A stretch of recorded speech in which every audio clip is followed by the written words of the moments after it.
Hello, everyone. Oh, it's us. It's us. Hello. Hi. It's we're here. Hi. Don't We're worry. here. Yeah. We're gonna solve all the problems in the world. No, we're not. But we're gonna draw some cars. So that's what's important. I can't believe you Hello. interrupted my hype like that. Sorry. That's not yes and. That's not yes Sorry. anding. Please forgive me. Continue. Hey, how's it going, everybody? It's us. If you're watching this video live, today it's approximately 5 p.m. in the GMT on the 16th of January, on the Intergames channel. I'm Jonas. Who are you, Anna? Hello, I'm Anna, actually. Anna Hollinrake, more specifically. Yes, I'm here to draw some pictures, concept art, sorry. And yeah, really looking forward to getting into it. I'm already seeing some familiar names in the chat. Hello, Paul. How are you doing? Also, massive congrats on Pale Tides, shout out. Emily as well. Hi, love to see you. Yeah, just, I'm hyped up. Good. Yes. Good. Hello, everyone. Thanks for joining us. Paul Scott Canavan, previous speaker, actually on this very YouTube channel, on the content, on the subject of concept art. You just said it, and I was about to say pictures. On the subject of concept art. So it's like everything comes full circle. Do you know what I mean? It's art imitates life, imitates YouTube streams, etc. Yeah. So hello everyone. I'm Jonas. I'm hosting today's video, working with Intergames, and today Anna and I are going to. Well, Anna, there's a bit of a context, I suppose, as to why we're here today. Yes. And not going to be coy about it. Not going to be subtle about it, okay? Mysterious, you know. Plain language, plain terms. You are doing a course with Intergames in February. Yeah. The course is called a sprint course. These are the courses that Intergames does quite regularly at the moment. They are 3-week-long courses that are designed to be sort of accessible even if you have a full-time job or full-time education, taking place in the evenings and kind of being like kind of 2-hour bursts of either live sessions with a teacher, a leader, or sessions where you sit kind of with other cohort members and share your work and make progress together.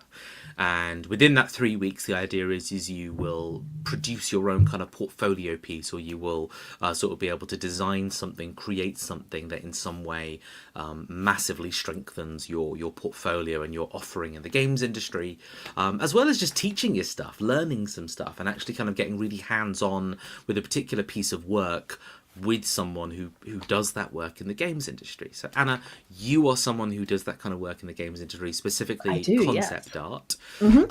Just quickly before we get into the kind of the Let's Draw segment, just a little bit about who are you in relation to concept art and the work that you've done, and maybe some of the work that you're doing. Yeah, absolutely. Yes, so thank you so much for that intro. So I have been working in games, a little bit of animation, but mostly games as an artist for about 10 years now. Actually, 10 years and 1 day, technically. Well, I was working freelance a bit beforehand, but I started my first ever games job. Yay! This graduate placement thing on the 15th of January 2015. So yeah, very exciting. But I am admittedly a bit of a generalist, like through and through. I have worked along the entire art pipeline. So from initial look and feel concepts to specific production concepts, and then I would build it in 3D, assemble it in Engine. I do too many things. But I would say the main focus of that is concept art, world building, a lot of kind of like environment development, and figuring out how to make a place feel lived in, feel like a space that people want to explore. And that's what I am going into specifically with my course. It's my third time that I've run it. Well, yes, no, this will be my third time I've run it. And yeah, it's just really exciting. It's great fun to do. It's also live because I just can't watch pre-recorded videos. I need shame and guilt and accountability. I need someone to essentially body double. That's a nice way to say it. I need body double to actually stay. That's like stuff, a. new stuff, but I feel like body doubling is like a new term that I've seen spotted coming up on the internet quite a lot. I didn't know what it meant until I saw someone else like say it the other day. Yeah, no, it's why if there's someone just sat there next to me, I'll be able to concentrate so much better. But similarly, like I just find that live courses are a lot easier for me to do anything with than a pre-recorded thing. Anyway, I'm getting off topic. However, along the process of me working in games, I have worked on concept art for things like PC console game for Adventure Time. I did a little bit of quite a lot of UI and VFX for the old PC console and mobile versions of Magic the Gathering, which was wild. I've worked on a bunch of indie games. I art directed like half of the first 2 seasons of Love Monster on CBeebies, which was adorable, and the thing that honestly comes up the most when people are like, oh yeah, my kid loves Love Monster, which is delightful. And I have also headed up new game pitches, as well as being a lead artist on Fall Guys at Mediatonic. So I've done a whole bunch of stuff, but about 3 years ago, I kind of took a big scary leap into indie game development, and I co-founded Electric Saint. We've announced our first game. It's called Crescent County, which you might have noticed might be what we might be drawing in relation to today. This has been great, actually, because I needed to get these concepts done anyway. So I'm just like, once again, shame and guilt. I need to make something for this. So love a dual purpose task. So yeah, I have been doing that kind of generalist approach to art within Crescent County, as well as taking on some design sides of things as well. So yeah, it's been really great fun. And I'm very excited to see how today goes, because I used to do a lot of Twitch streaming, and then I don't know, like it's been a while. So who's to say whether I can chat and draw at the same time? But we can all learn together. So I know exactly what you mean on that regards. It's been a while since I've done the same. And before you get started, if you're watching this and you're curious for more details on the course, there should be a link in the YouTube description down below. And if you're really interested in the course, stay tuned to the end of the video, and I will present to you a series of characters on screen. And when these series of characters are presented to the payment portal of the course, it will provide you with the glorious power of money off discounts. Did I say that good? Did I say that good? There's a discount code. There's a discount code, I think, is what I'm deducing. Remember how I said plain text? Remember how I said plain language? Like, we're not going to mess about. Can you see, by the way, that I've grabbed Wario preemptively? Oh my god! Okay. You had to be there. Too much. Everyone, you had to be there. You had to be there. Okay, great. So you're going to share your screen when you're ready. And that's where you're going to do your wordy words. We, the audience, are going to body double. We might not even do any work while you're doing this. We'll just but we will just be like shaming and vocalizing, and, a constant presence and reminder of like the societal drawings. No. I've actually banned the term bad drawings in YouTube chat. Don't even try and say that. We should be able to get on body doubling, aka the terror of being perceived. Imagine us literally turning our webcams and going live on the internet and being and subjecting ourselves to that terror. There's genuinely a body doubling Discord that I used to go on quite a lot, where you just like write out your tasks. You don't even necessarily need to turn on your webcam, and you just sit there, and everyone's just sat there in silence for just working. So except that one person who's reading your tasks and looking at you and going, that's chat for me today. But okay, shall we get into it, because we have an hour. So you want to share your screen to me here in the stream yards. Okie dokie. I'm gonna give us some lo-fi and definitely copyright-free music. Oh, lovely. Might get a bit repetitive, but I'll swap it around if it gets too boring. I think we might have. We we've got the Crescent County soundtrack if you want it. I think it's on the shared drive. That's copyright free, at least for us. Hang on, I'm just making sure I don't. Okay. Perfect. All right, let's present. Share screen. I don't need to see tips. There we go.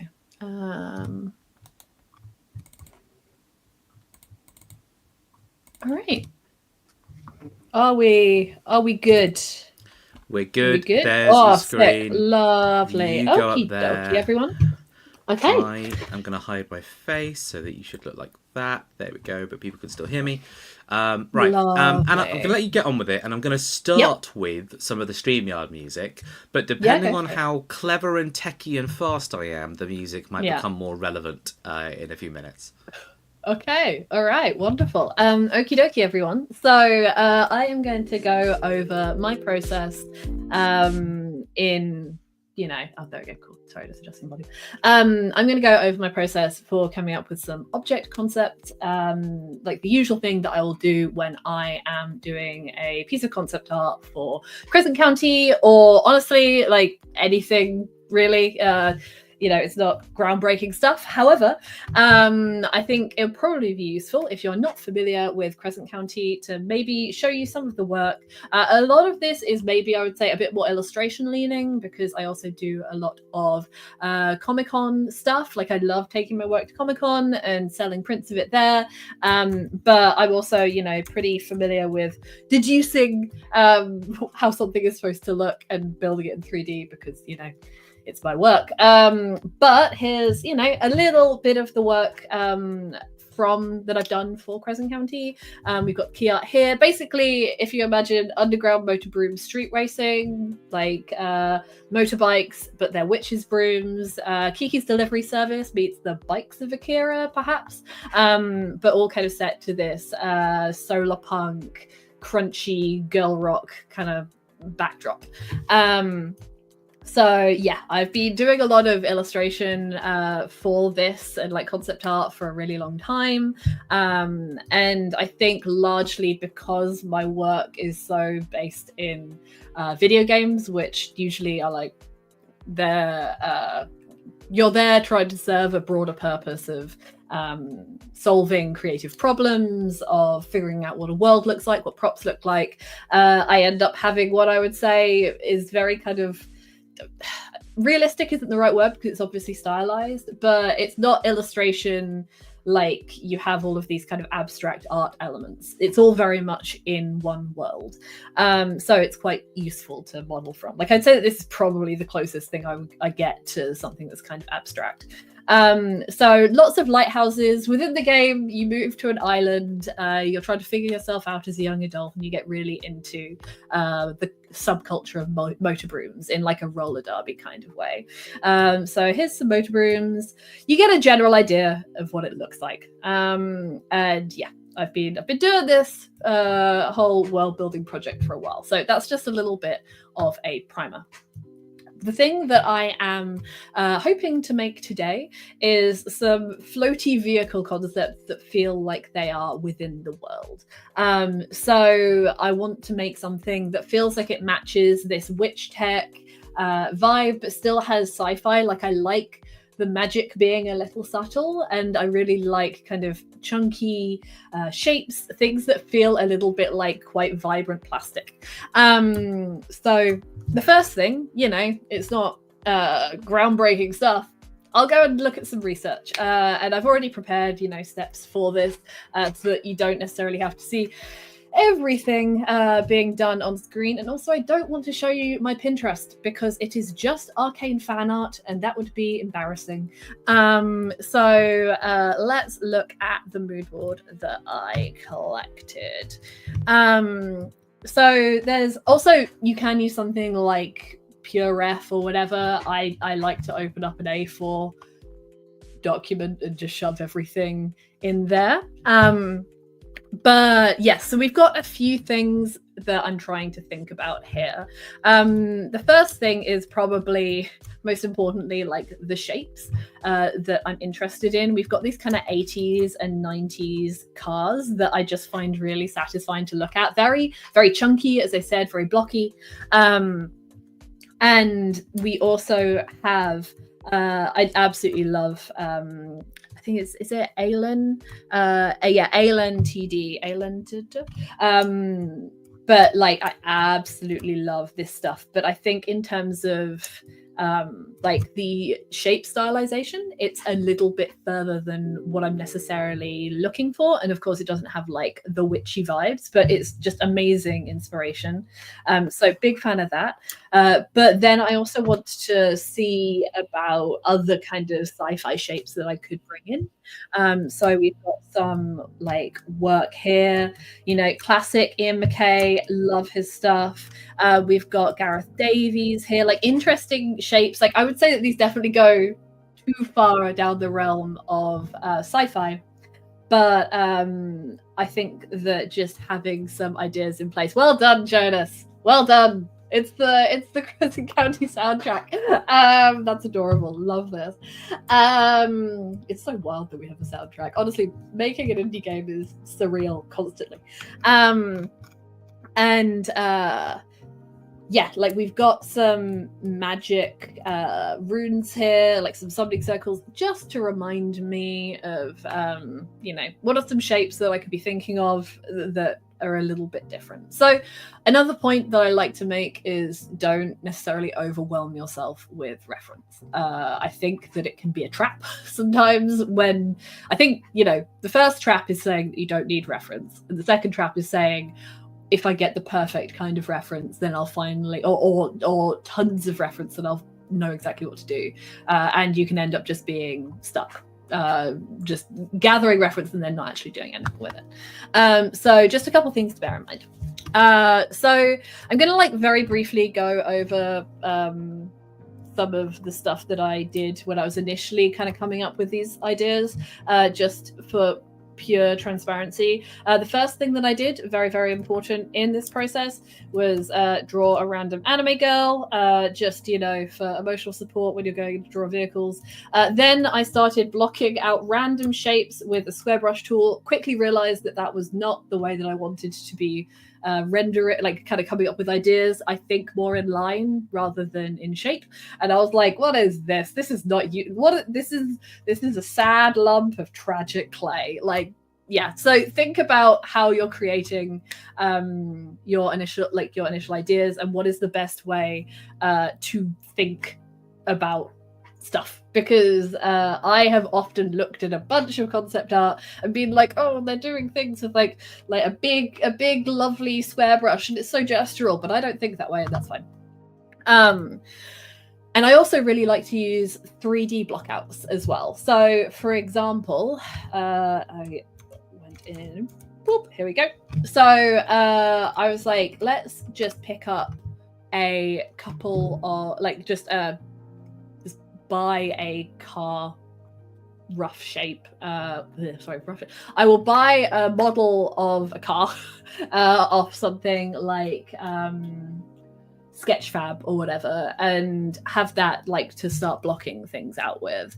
And then we can start getting some like interesting shapes on there. Like I've already kind of squashed it a little bit to get a little bit more of the shape that I'm after. I mean, I don't really need to worry about the wheels because like, oh, I can't see my keyboard. Here we go. So I can just delete them. You don't necessarily need to do this, like, and to be honest, you can get like a rough idea of the kind of shapes that you're after with really simple cubes. But I really like to do things this way. Oh my god. I'm trying to. It's always, oh my god, what am I doing? That problem. Okay. So it's really useful when you have set things up so that you can't see your keyboard. So let's say, what do we want going on right now? Like maybe we have something that is a little bit more stubby. and is turn on. Like, we can just kind of play with the shapes here, right? Like, I can't see my keyboard, which is making this somewhat challenging. But like, what if we have something that lifts up a bit more at the back, you know?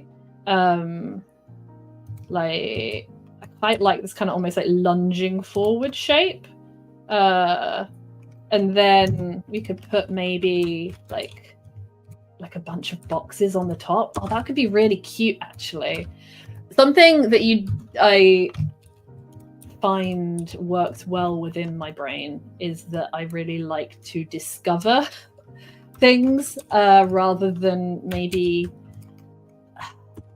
plan explicitly for them. And what I mean by that is that I'll go in saying, oh, I need to make some vehicles, and I have like a rough idea of like the shapes that they should be. But in terms of the content per se, like, I love the discovery of it. I like kind of like finding more out about what the world could be, and that tends to emerge gradually. Like, I won't often have a complete clear idea in mind.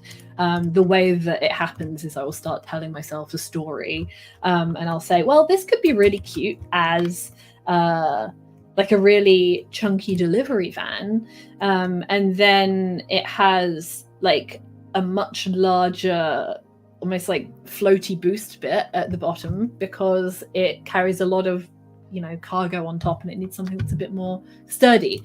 So with that in mind, we've got like, I love to put air brakes on things. Are they necessary? Do they make sense?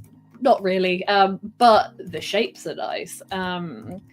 Big fan of the shapes. And then we've got these like little boxes on top, and I can maybe add like some really basic. I mean, it's just cubes all the way down. But just create like a really simple kind of like roof rack thing.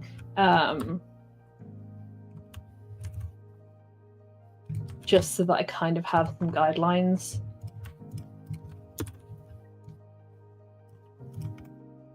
And then we need like maybe some boosters. So quick cylinder.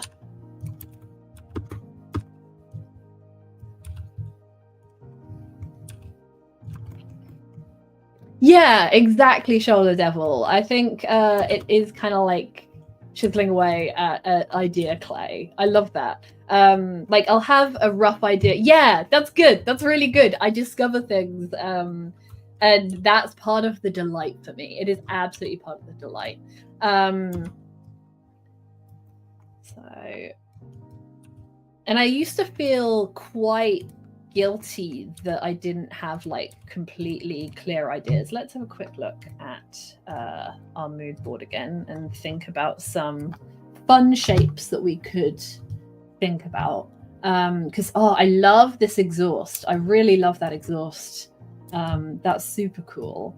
Like these little fans here. God, they're so satisfying. I just want to eat them. Like, I just they're just so cool. They're so cool.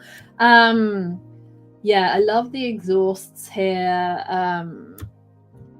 Like, we've got these little kind of air brake situations. Is there nothing more sci-fi than a slightly like a cuboid with a slightly narrowed end?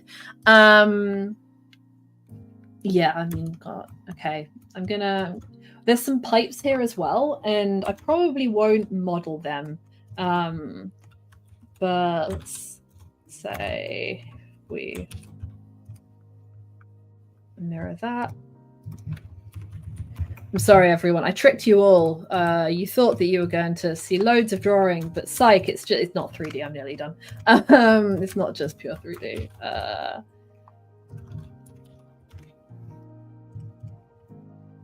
There's that one, and then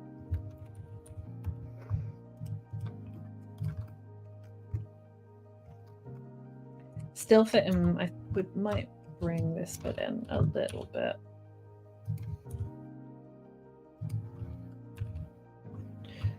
I spent 3 years in I did a game art degree, and I spent 2.5 of those 3 years not knowing about soft selection or like gradient selection. Stupid, really stupid. I was moving every vert by hand. It did make me, pretty comfortable with low poly modeling, but my god, I made life hard for myself. All right. Oh, there's a little exhaust here, but I kind of... Let's see that shape again. Yeah, it's like this, I think, event, and then it kind of comes out. So if we make a very quick cylinder, and then I should put my keyboard at a better location. Here we go.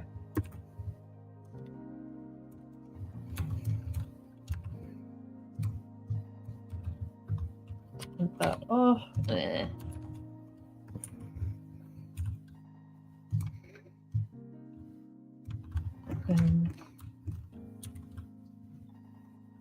It's not quite the same, but the thing is, something to bear in mind is that like it doesn't have to be perfect.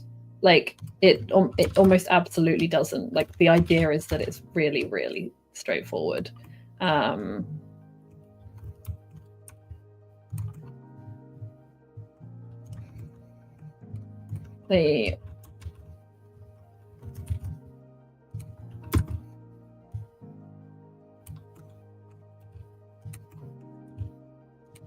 Okay. This is ugly. That's fine. It is all part of the process. Okay, so we have this cute little dumpy shape that I kind of adore. I'm so sorry. Hang on, I'm just going through the chat. Managed to watch the 3Ding. Yeah, I absolutely love Gareth Davies' work. I'm so behind on everything. I'm so sorry. And yeah, I mean, I transferred over to Blender about 3 years ago, and because I was so sick of like having to fight to get a Maya license, and oh my god, it's a little painful getting some of the add-ons, but I really love it. I'm so Paul, you cannot call this actually knowing how to use 3D. I mean, I do know how to actually use 3D, but like this is yes, hello peers, I agree. Get into Blender, even if it's just something like for this where you're using like pre-bought assets or whatever, it just speeds things up. Something that I also am a really big proponent of is acting as a cinematographer. I realize I'm already halfway through my time, but it's okay.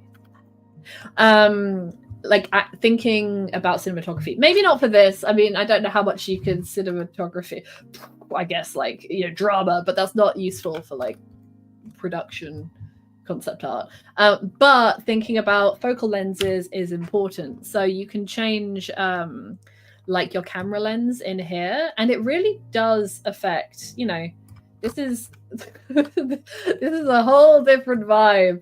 This is a lot more dramatic. Like, I think if you were going for something that felt a little bit like if you're doing concept art for a very stylized, like a TV show, like an animation that's kind of wild and a little bit kooky, something with a really low focal length would be really great, because it makes everything feel a little bit surreal and funky.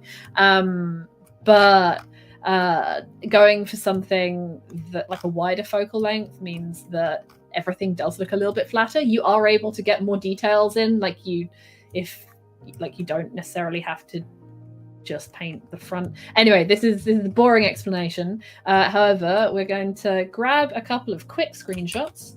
I don't bother rendering anything because I can't be bothered. And it's not that useful.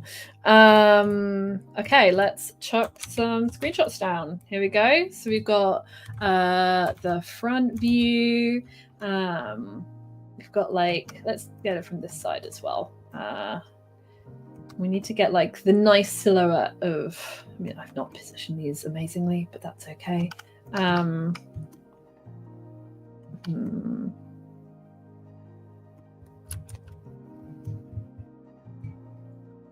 It's a little awkward, but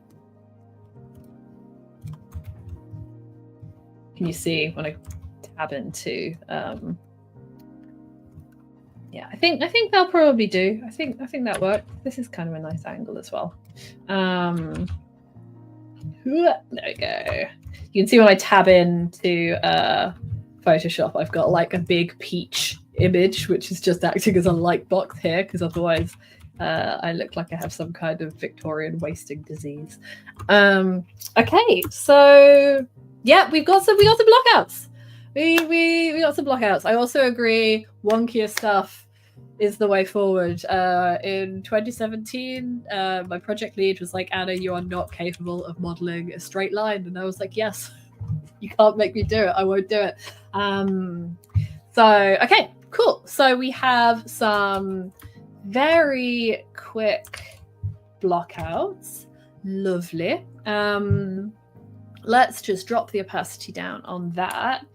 And let's start kind of exploring some of these shapes.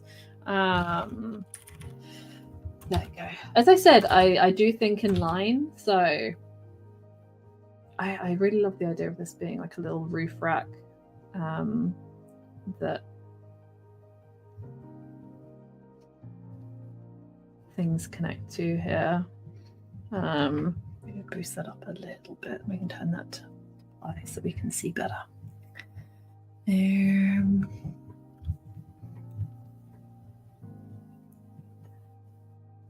So I kind of want to like just curve this shape a little bit. Like half of the battle with cars especially is can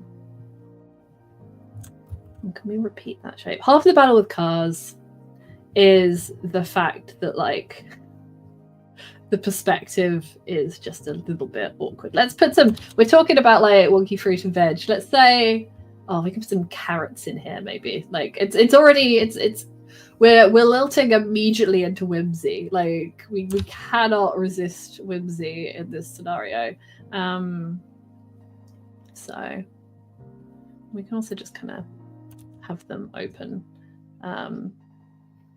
Some flowers. We can imply that it's moving. Oh, isn't that delightful? There we go. Yes, pop some stuff because it could be like a fruit and veg delivery truck or like a flower delivery truck. I should probably pick one. I think I'm leaning more fruit and veg because I think the slightly dumpy nature of the truck and the fact it is used to carrying heavy things. We've put all of this stuff in here to make it look like all of this stuff here that is intended to make it look like it has to carry heavy things. We've got air brakes. Let's justify them. You know, it has to be able to stop when it's got a lot of momentum behind it. It's going to be fruit and veg because potatoes are heavy, flowers are not. So, yeah. Let's put like some vents in. And then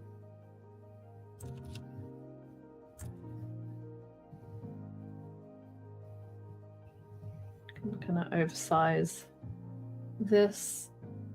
I want to give it like a big chunky front. Let's look at some of the ref again because I love this big vent here. It would be useful if you could see it. Love that. Love visibility. Yeah, I love like this big vent here and these big squares. So maybe something like that. Let's use this as our touchstone. Here we go. Let's move that out of mood board. Okay, so let's just, it's so cute. It's so aggressively cute. We can put like maybe a little moon logo on there because it's powered by witch tech and like ley lines under the island. So there's a bit of an aspect of it being, I guess, a locally built mode of transport. You've also got like these ridges here, which I love. These big, ugly.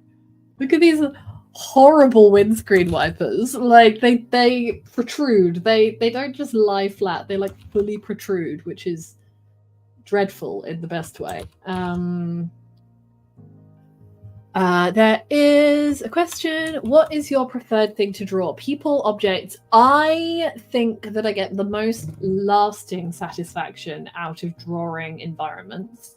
But the thing that I find probably most relaxing and simple to draw is melancholic women in 3/4 view. I mean, that could be said, I think, for a large number of people that have, you know, grown up drawing just online. Everyone loves to draw like a sad lady in 3/4 view, and I feel like, I don't know. Dijana is agreeing with me. There's just it feels it doesn't necessarily. I struggle to like make my characters pop as much as my environments, and I think maybe it's because I learned a bunch of slightly. I don't know. I don't want to say bad behavior in terms of. I didn't learn like how to create environments for years and years and years, to the point where like my knowledge of anatomy and the problems that the bad things that I'd learned about it, like positioning a nose and a brow, like those were bad habits that had become formed, and breaking that was much, much harder than me getting into environments and kind of having to learn them and become comfortable with them as an adult quite rapidly. Sad lady looking right is a whole mood. Yeah, give it up for sad women, everybody. Yeah, there is nothing more satisfying than a lady doing 1,000-yard stare with like long hair and just and maybe a little bit of like half of her face is in shadow, but not too much shadow, because then we have to think about which bit, the light or the dark bit, to like detail. We don't detail it anyway, we just kind of draw it and maybe put some flat colors, and then we're like, cool, I should actually get on with my work.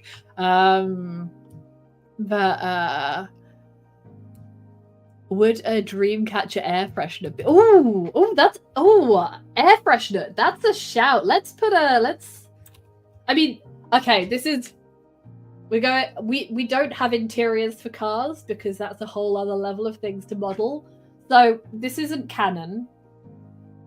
But let's give a little. You can do one of those. What is it, like those pine scented air fresheners, and then you could put like a little kind of like charm thing. That makes it definitely a little more hippie, but we can work with that. It is witch tech after all. All right, so we don't have wheels on this. So I think we've got like some very, very slight, like maybe just a pipe here, because it is using witch tech. So there's like gonna be various adjustments for what are essentially runes that are pointing down to resonate with the ley lines. I've written so many documents. I'm just like, oh, I know, there's so much lore, and I'm like, yeah. But it feels on par with Man with Stick in foreground of environment. Oh, there was a Tumblr blog that I loved called Adventures of the Traveling Stick Salesman, which was, I think, just a collation of all of the like dude with stick in big environment. I've done it many times. I think that and Scalebirds, just they're classics. All right, God, I love this paneling down the side. Isn't it cute? I just want to eat it. So we need the doors. Also, it's really, really cool looking. It's not going to have all of these windows here, but it is a van, so I think maybe we just have the front, and then we'll probably have some kind of like logo here. So let's just put like a quick apple, and this is a suggestion of a logo. We'll think about the logo later on. We've also got some. You can also maybe to repeat, if we put some shapes out, to repeat that it is from the same company, because if we are going for a little bit of world building, we can have these boxes are branded from this company. So this is what they do. They deliver fresh fruit and veg around the island. I think that maybe I think it should kind of go straight down.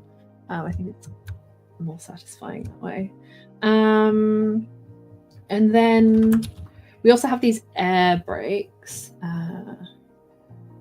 Let's think about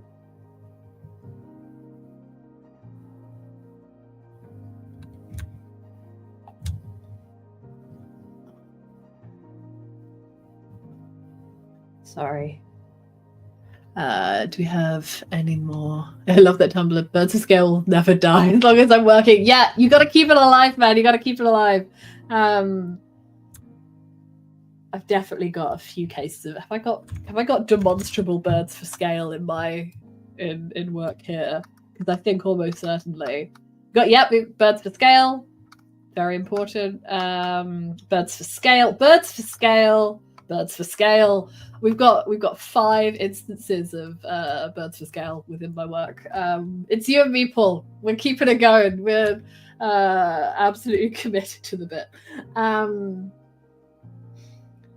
So, given it is witch tech as well, like people might not necessarily like put like some. It's still sci-fi, obviously, but it's probably worthwhile seeing if we can get like some implications of like magic in here.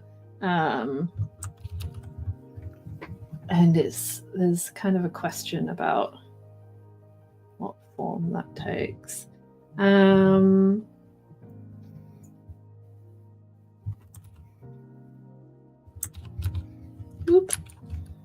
Oh my god, what have I done? I regret every single day that I started using a screen tablet. Like, I have never felt true comfort since working on a screen. My neck hurts, my back hurts. There's never a good position for your keyboard.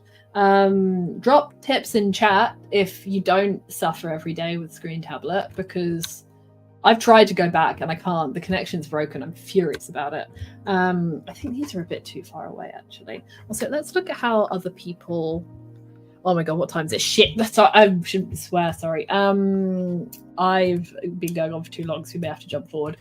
I am flexible with timings as long as you are, Anna. It's it's really about your time. So that's fair. Fair. I would insist that we don't go beyond like 6:30. Maybe make sure you're done by 6:15, so that we can do like 5 minutes of wrap up and questions. Yeah, absolutely. But if we hit 6 o'clock and you're still working, don't panic too much. It's all right. I've got stuff I can jump forward with as well. I just, I love this big cabley thing here. Oh, it's so cool. Isn't art lovely? I love art. All right, let's maybe. I think okay. It's not strictly magic-y, but I want to put like just a big chunky cable somewhere. Like we could, because we've got this here, so maybe we can.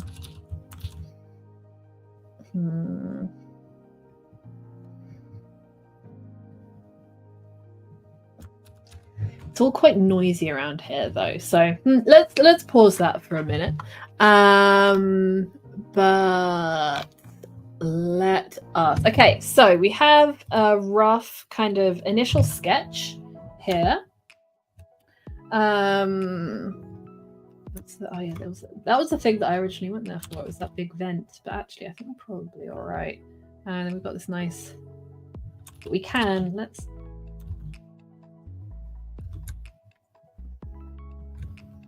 put that there, because I think that. So much of concept art is just putting things in and then taking them away.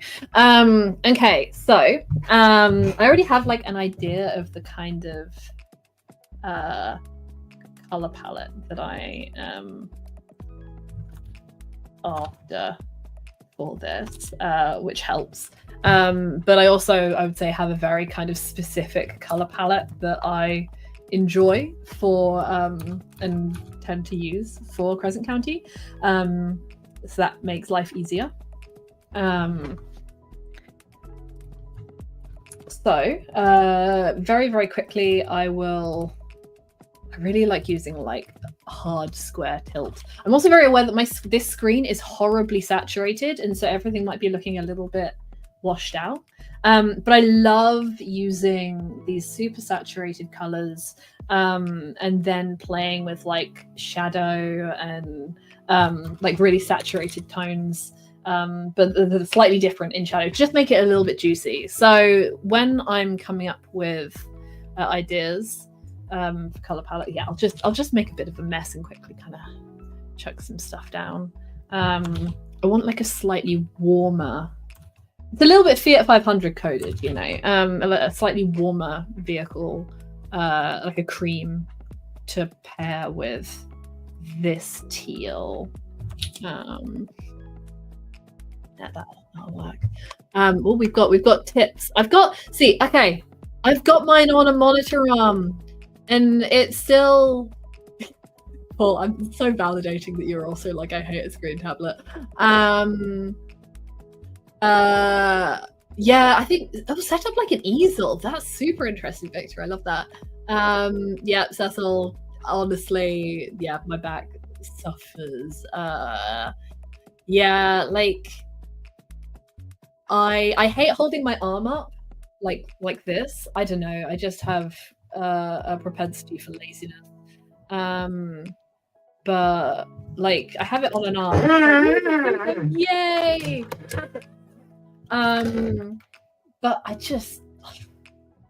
can't like lose myself in the work quite as much as I used to be able to.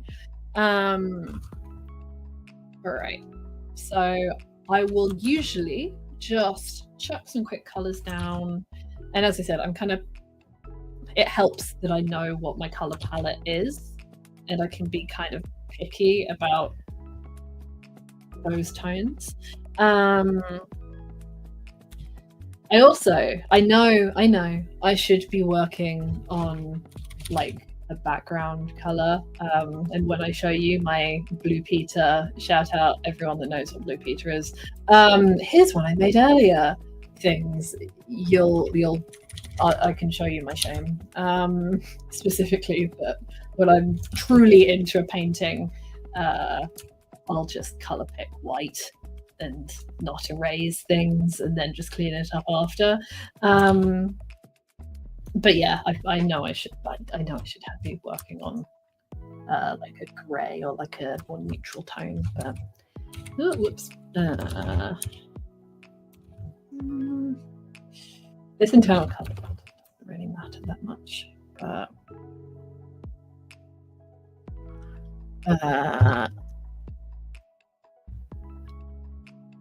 the amazing sound. Oh, have fun walking your dog. Have a lovely time. Thank you so much for coming along.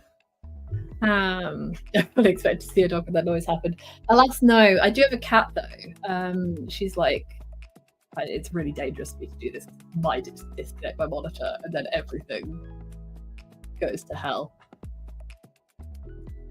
Very slow cat reveal. Ayo.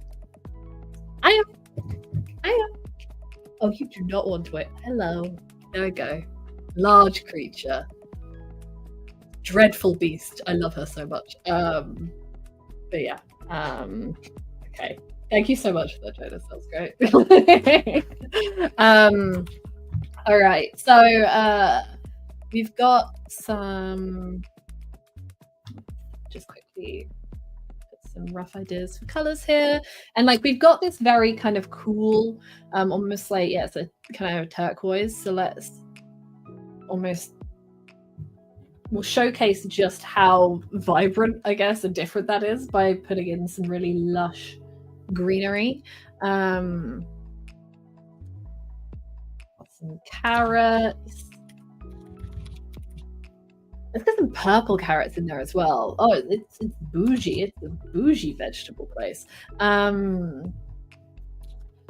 Okay, cool. And then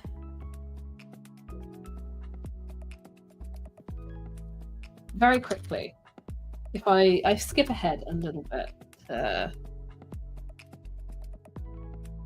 show you. I'll quickly do shadow and then I'll skip to show you where things tend to get to after I've done stuff.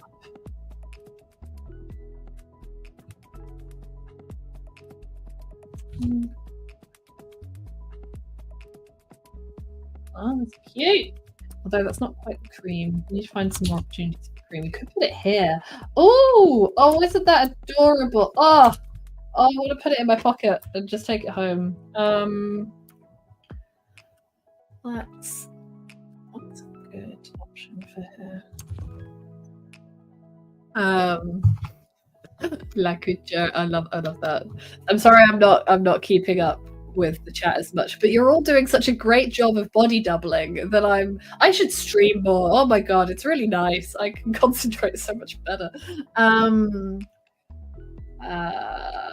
Except I can't actually pick like stuff nearly as effectively. That is the downside. Thinking, challenging. Drawing nice picture, much easier. Let's need a bit of contrast here. Okay, I'm struggling to come up with what that backdrop for the logo color should be. So let's just leave it for a little bit because you can always think of it later. Maybe have some little, and then some little matchy tones, just to bring things out a bit.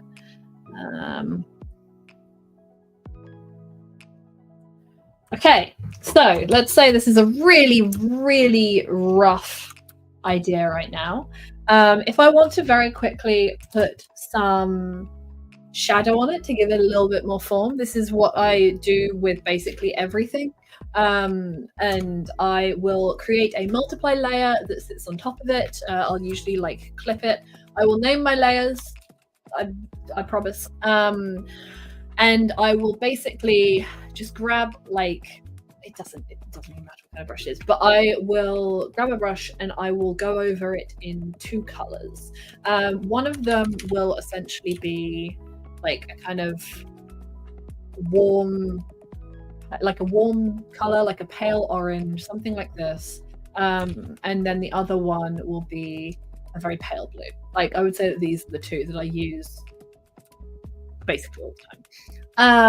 And what I will do is with the warm colors, let's pick a lighting direction that is useful. So let's say it's coming from this way. Yeah. So I will go in and I will just basically, on all the warm colors, use the warm tone. It's not that complicated really. And on all the cool colors, I will use the cool tone.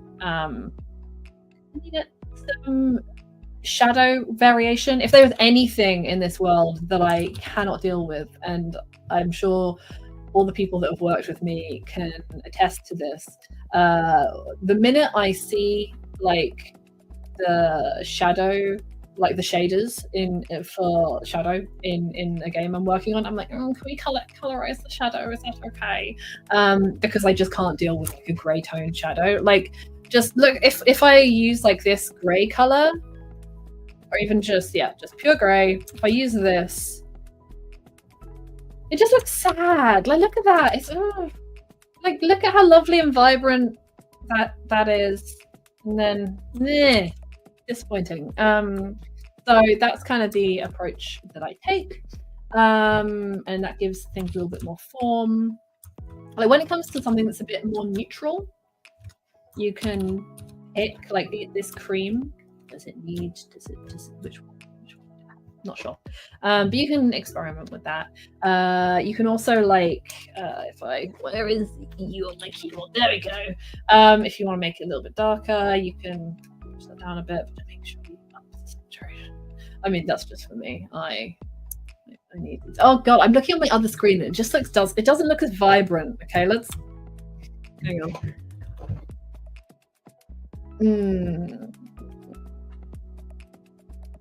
Still not quite there, but generally I want the colors that I'm using to just glow.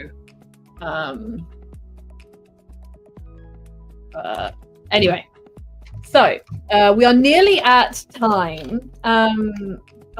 This is usually like my rough ideas process. Now I get to be all Blue Peter like, even though I never got a Blue Peter badge, and I'm bitter about it every day. I can show you what I would do kind of following on from this. So here's one I made earlier. So I did some other screenshots of just, I guess, kind of the basic car with a little bit. This is how it looked before, and then I kind of changed the silhouette a bit. And then I did these very, very simple, cute little lumpy, more kind of clean sketches. You can see you've got these like runes on the floaty bits. It's a much more straightforward car, but you've got that nice kind of like roundedness there.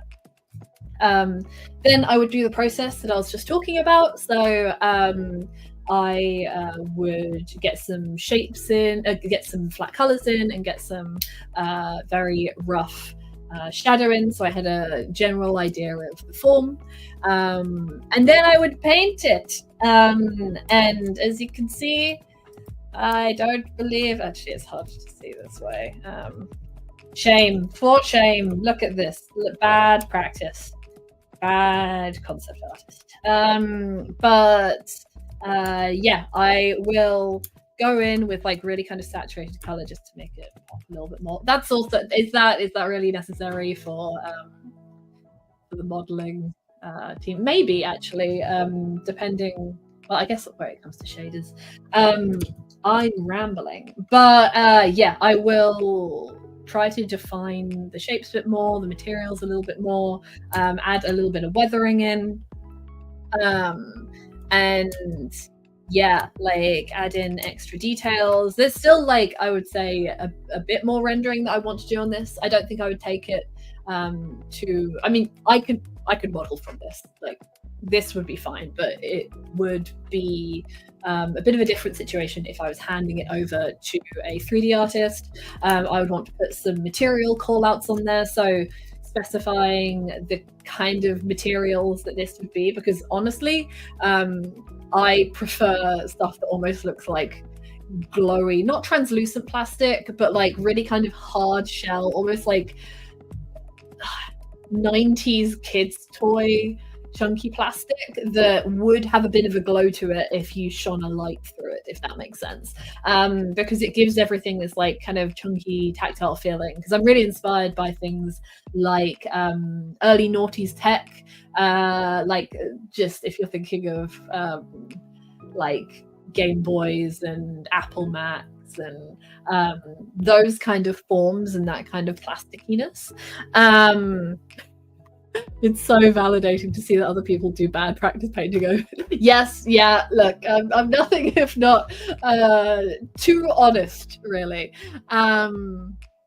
But yeah, so that's usually the process. I'm very happy to kind of like start painting into this guy. Oh, he's so cute. Oh, I should probably be more humble. But yeah. Here we go. So now I just need to. One of my perils is that I could never remember which brushes I used on this, which I think I might have just used a nice round circle guy. I suppose part of the benefit of doing world building on your own world is that it's entirely to your own tastes, and so I'm just like, oh, it's delightful because I'm just just doing my favorite things. By the looks of things, this is literally just a gradiated round brush. So let's move this guy down, and we can just compare. And yeah, I will just start painting in, really. I mean, I would probably say I would render things out a little bit more. Sorry, I would tidy things up a little bit more, but it's not like the end of the world if you feel like you've got an idea of how things should be. Something that you will maybe notice me doing is I will move up and down the like color wheel, color scroller a lot. Because, as I said, I really think that a lot of the juiciness and I guess kind of joyfulness, if that's a weird way of putting it, that comes through in my work is just the fact that I like to play with color. I like to move color around a lot. I like to hide really saturated color in places that you might not necessarily expect it. And that does come from basically refusing to put the same color shadow on just an object. It needs to move slightly. I usually pick a direction to go in, so not necessarily consciously, like this is just something that I've built up over time, but usually if I'm thinking about it, shadows I move down and like highlights I move up. So like if I'm doing a little highlight on here, I'll probably go whoop up into a yellow and just add that there. I'm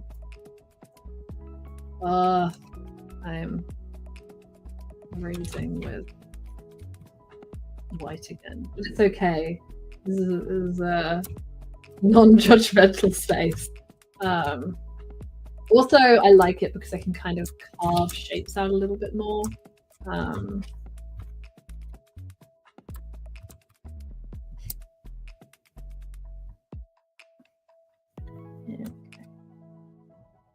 The only problem with what I've done here is that it makes absolutely zero sense for this rope to be like this.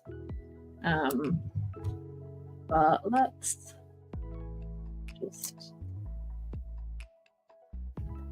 It's kind of okay for things to be a bit of a mess. Because you are still just like... It's still very early on, I guess, in the concept. Like, this has been very quick coming together. So we're still figuring things out. Things are not set in stone. No way. World building for your own world. Do you sometimes find you have too much choice, which leads to you get... Yes. I'm such an ardent believer in restrictions, like being a really good springboard for creativity. You still can get grumpy about them, but yeah, having the opportunity to just make everything is sometimes a bit risky, because you can just end up getting stuck creating stuff that actually isn't super relevant for what you're doing. Like, sometimes, as I said, I will spend ages thinking about like the logistics of the world, and like, as I said, like how the ley lines react, and I've got all sorts of thoughts about how like the summoning circles work with different like resonances of the ley lines, and how there's ways to kind of like lock them in place. I don't know if that's ever going to come up, and it might change, but and I try and tell myself that this is definitely useful and it's definitely productive work. Is it? We'll see. But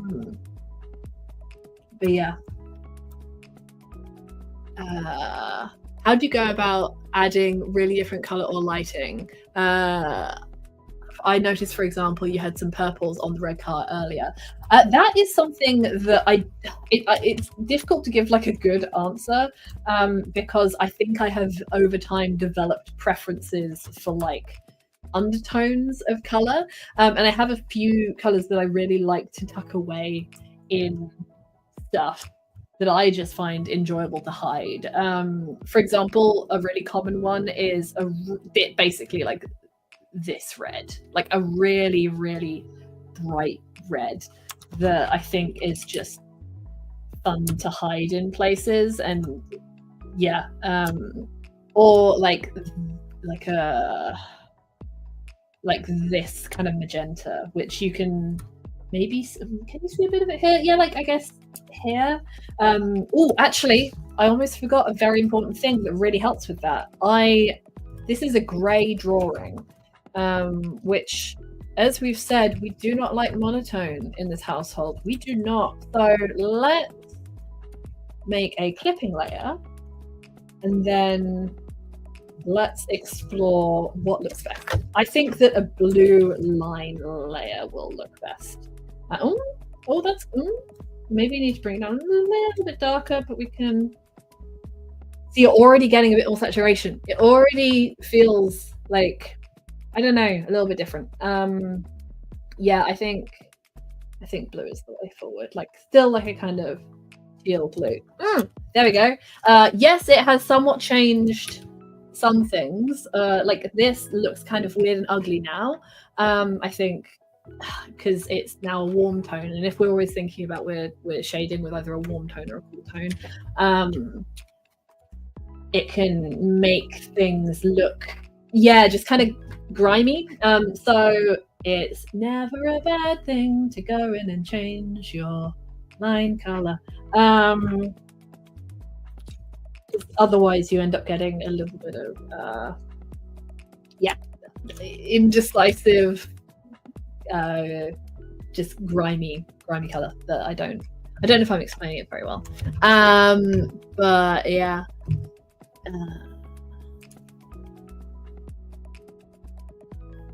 Also, I'm assuming we probably need to wrap up in a minute, Jonas. So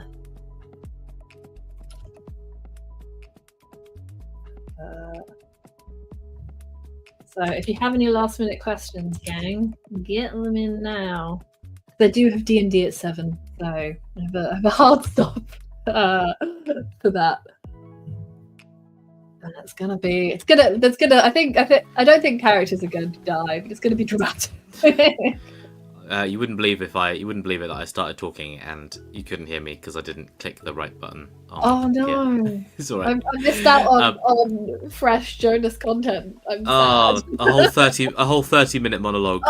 Lost to time, I'm afraid. No, I was going to say, well, you saved a bit of time because you've been answering some questions as we go, and you've been reading comments.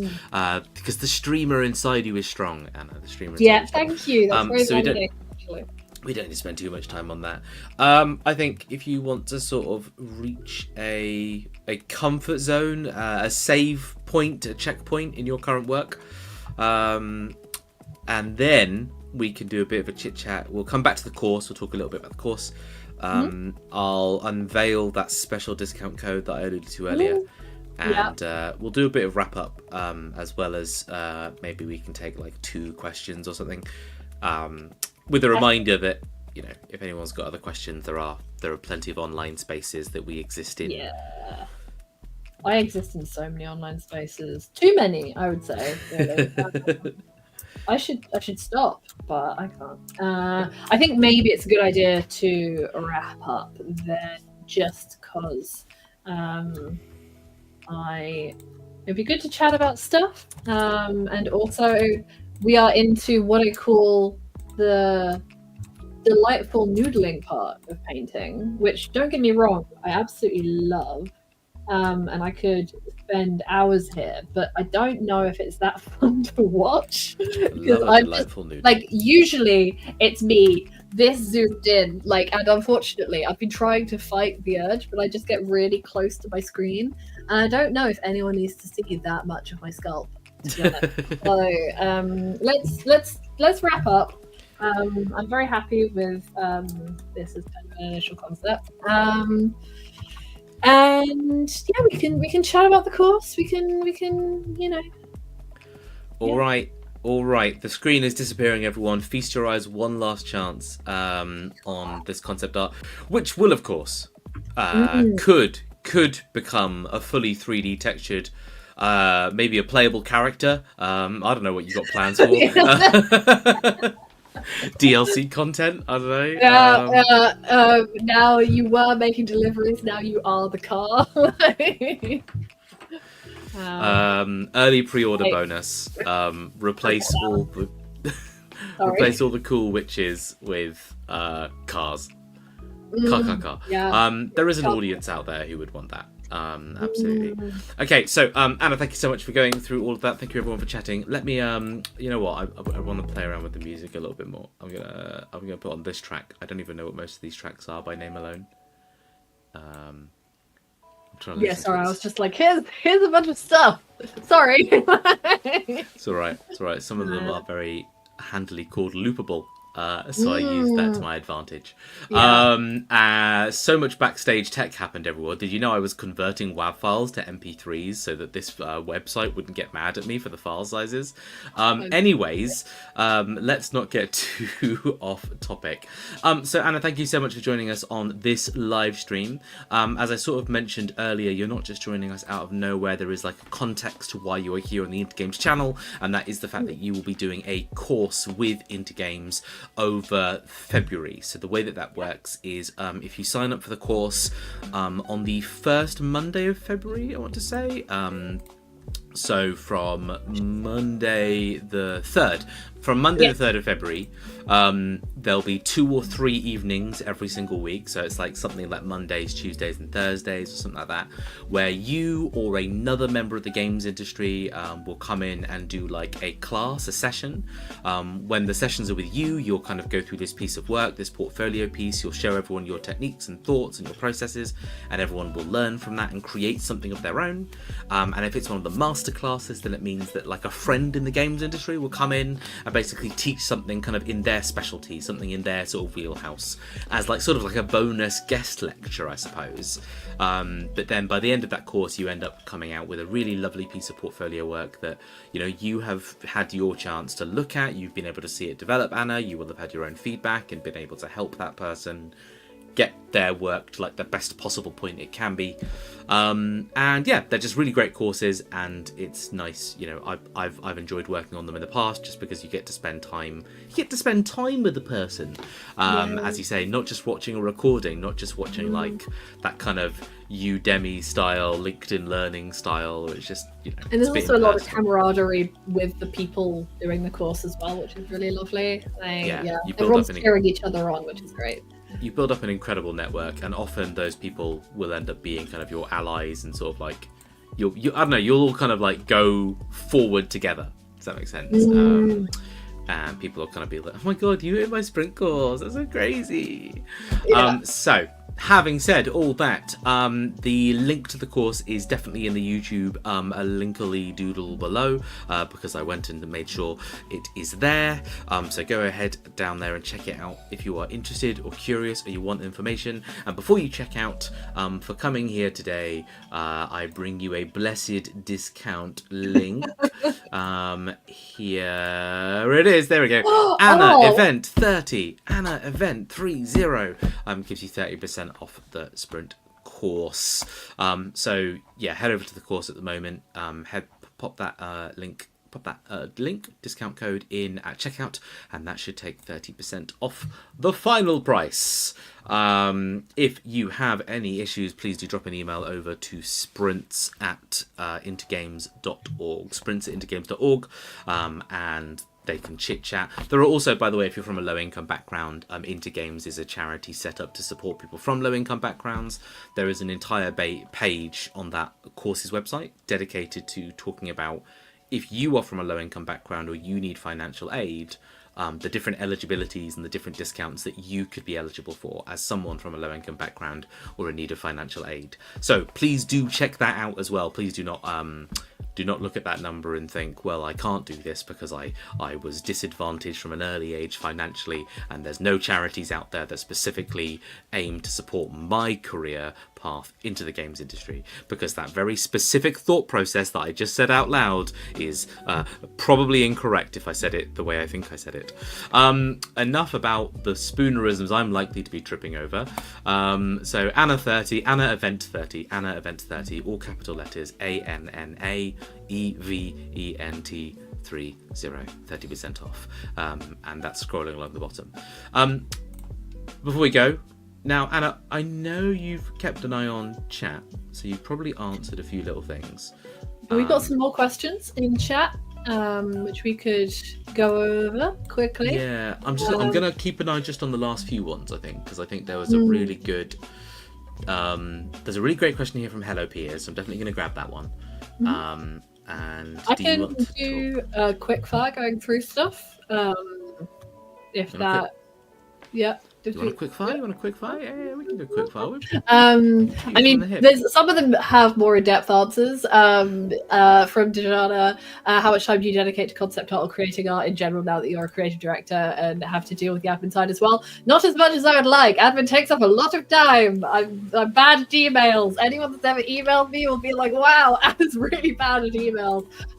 Yeah, that's regretfully just the way of the beast, really. But I still get to do my own work. It's all for stuff that I am trying to, make real. So it's hard, but it's not like I don't care about the end product. So it's dealable.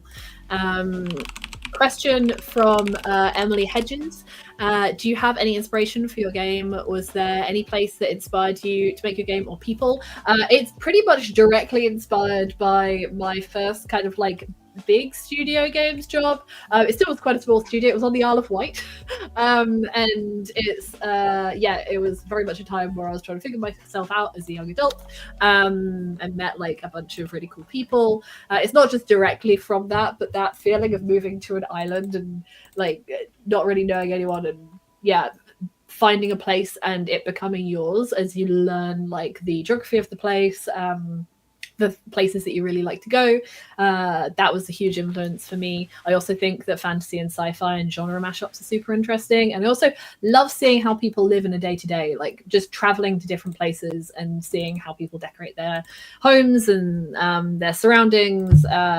Really kind of just interests me. So yeah, that's kind of where it came from. And I love hover bikes. Everyone saw the sequence in Star Wars, and big fan. Question from Hello Piers. What strategies would you recommend for concept artists to maintain their creative edge and career resilience during periods of industry instability? Oh boy, that's a tough one. Because I think to some degree I don't always feel like I'm the best at that. I don't think I'm very good at it. Because I think I've descended to some. Is that true? I don't know if that's true. I feel like I both have such a specific niche, and also I just do way too many things. I've also done freelance work in the past few years that is wildly different in theme. I did some merch design for Baldur's Gate 3, and that was a very different look to. Oh yeah, because you got them. You got the t-shirts. I've got that t-shirt somewhere, but not immediately. Yeah. But it was a much more kind of pencil-y look. So I think, the thing that tends to get me through, and this is a weird answer when things are tough, is the fact that I do have abilities in different areas that aren't just pure concept art, and that's not really necessarily the kind of answer that I like giving. Because it's got an air of what I was told at uni by lecturers who are basically just give up on your dreams. Just become, everyone needs to be a 3D environment artist. That's the only way forward. And now I'm here and my 3D environment art skills are really useful. But I think having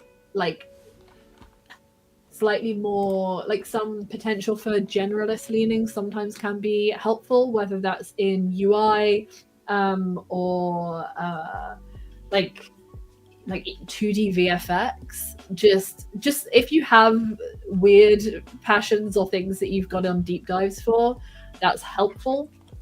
And like, especially when a lot of the jobs that I see now are like kind of shorter term, especially with like an indie leaning contract stuff, it helps to be someone that can be a bit of a multi-tool, I guess. But I also, the answer that I like to give, yeah, this isn't, I don't know, yeah, yeah, it's tough. Something It's tough. something to chew on.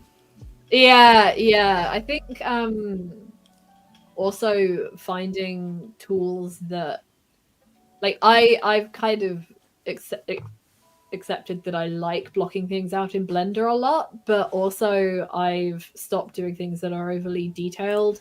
And I also am constantly like thinking about ways that I can speed that up or like affect lighting. Like, I'm really interested in using Unreal to block things out because I can chuck lighting in, and I don't like rendering. I really don't enjoy rendering, but I think like messing around with like the day night stuff in Unreal is really fun and a little bit quicker than Blender, I find.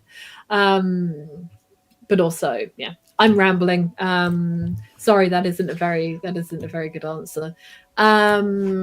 It's the greatest answer because it's your answer. It's Yeah, your truth. but like, as I said, I think because I exist in a very generalist space, I don't think I necessarily have the best responses to like, how do you keep your concept art portfolio like on the bleeding edge of what's going on. And I think part of that is also what you draw inspiration from. Like, avoiding being self-referential within games is vital, and I think does delineate you a bit from people if you are drawing inspiration and executing on it well from areas that people aren't thinking about as much, whether that's, you know, a specific kind of movie director that you like, a certain kind of subculture that you found in like zines or something in like the 80s, or fashion, or like interpreting just cool insects or something, just something that you find interesting that sits outside of just the purely games space, and showing that kind of like interest and like a fascination with stuff that is likely to give people fresh and new ideas, you know. So yeah. Nice. And then the other questions I've managed to answer just in chat. Just does Electric Saint have a blue sky? I know you do. I do. Yes, I finally made it. Yeah. It is a Have quiet. I posted on it? It is a quiet. No, it's a quiet blue sky. But it means that the first post, like if you follow now, you will be a part of history by seeing the first ever post from Electric I've not Saint actually. This is the first time I think I've shared the Electric Saint blue sky, because I at a certain point I was really bad at keeping up with the Electric Saint Twitter, because I do the social media as well. So I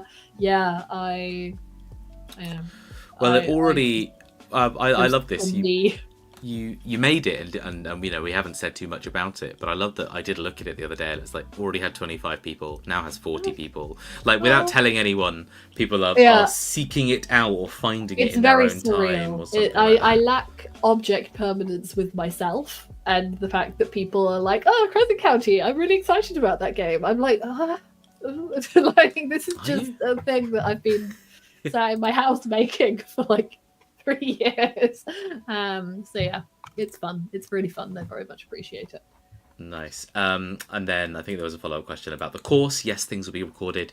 Everything gets done in Zoom, as in the live sessions, I believe, because I haven't done one in a while now, but I believe they're still hosted in Zoom, recorded, and if you are signed up to the course, you get access to the recording. Although please know that we do ask people to sign up and still attend, like there's like a minimum number, like to get the certificate at the end, just because, you know, please don't sign up and then just don't show up to any of the lessons. That's not how a live course works. But if you happen to miss one or two because of life, that's absolutely fine. I don't think that has a negative impact whatsoever. But also, I'm not the final authority on this. I'm just a man with a microphone and a camera. The Discord link on the site didn't seem to work. That's interesting. On like the Electric Saint website, I'll be real, I kept failing to boost it enough, our Discord, and then the link would stop work. I'm sorry.